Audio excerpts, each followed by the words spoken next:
Martin Saint-Louis s'est impatienté plutôt rapidement à l'entraînement des siens ce matin.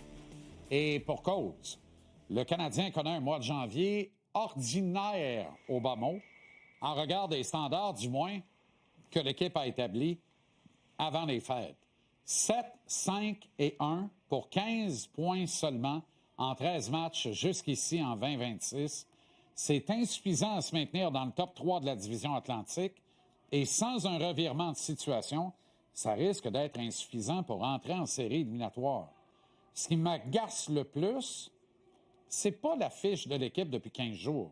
C'est même pas les 2 maigres points récoltés sur une possibilité de 10 face à des adversaires frontaux de la section depuis le 10 janvier, les Red Wings, 2 fois les Sabres, et puis quoi encore? Les Sénateurs, la seule victoire d'ailleurs, et la défaite à Boston samedi passé. Non, je trouve que le traitement envers Samuel Montembeault est désolant. C'est tout à fait vrai d'affirmer que Montembeault ne connaît pas une bonne saison. Samuel Montembeault ne connaît pas une bonne saison. Comprenez ça pour partir. Il y a eu un été 2025 très occupé. Il est arrivé en bonne condition physique au camp d'entraînement, mais il a manqué énormément des cruciales répétitions sur la glace l'été passé. Il a connu un mauvais départ, mais c'est aussi son habitude. L'an dernier, au 14 novembre, Monty avait remporté seulement 4 victoires et subi en contrepartie 9 défaites. Il avait concédé 40 buts pour une moyenne supérieure à 3 par rencontre au fil des 13 matchs dans lesquels il avait vu de l'action. La beauté, c'est que Caden Primo, ou Lalador, c'est selon, était incapable d'arrêter un ballon de plage.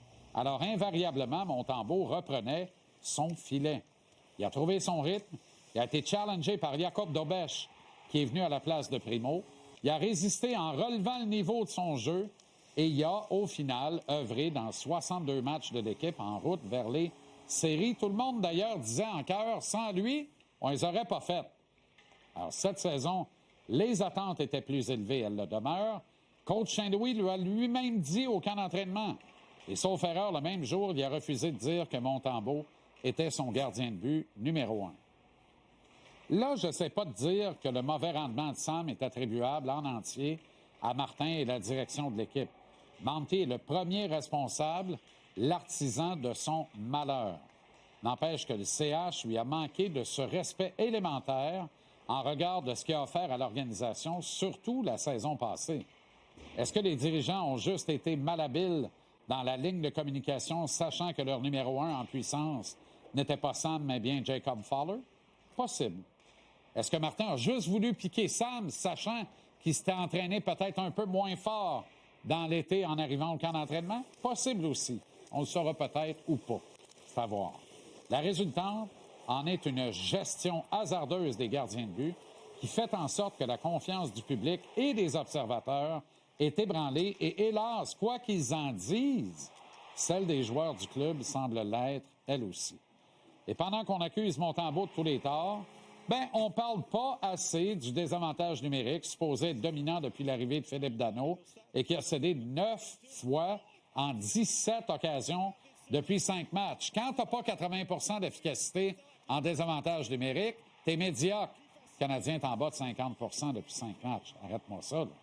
Le Canadien devrait gagner des matchs grâce à la domination de son jeu de puissance.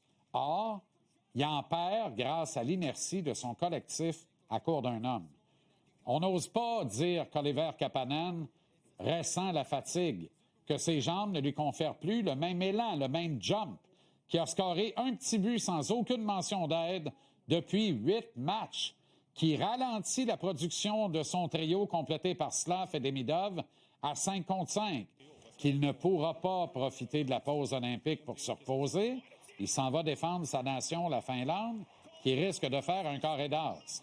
On ne parle pas de l'absence d'un partenaire de jeu permanent à la droite de Lane Hodgson, que ce dernier a joué plus de minutes avec Jayden Struble qu'avec tout autre partenaire à la ligne bleue depuis le début de la campagne, une hérésie.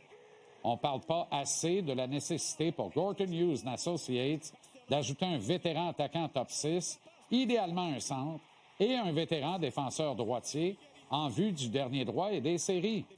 On est encore sur les vapeurs du cousin Texier et de ses 2 premières étoiles dans la cathédrale il y a quelques semaines et il n'y a personne qui semble vouloir admettre que si le bon Alexandre demeure l'ailier de Suzuki et Caulfield sur le premier trio, bien, on a l'air d'une équipe en difficulté.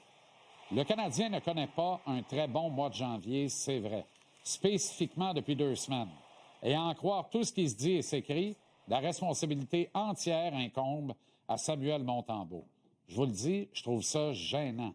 Mais ça a le mérite de servir le spin de la direction.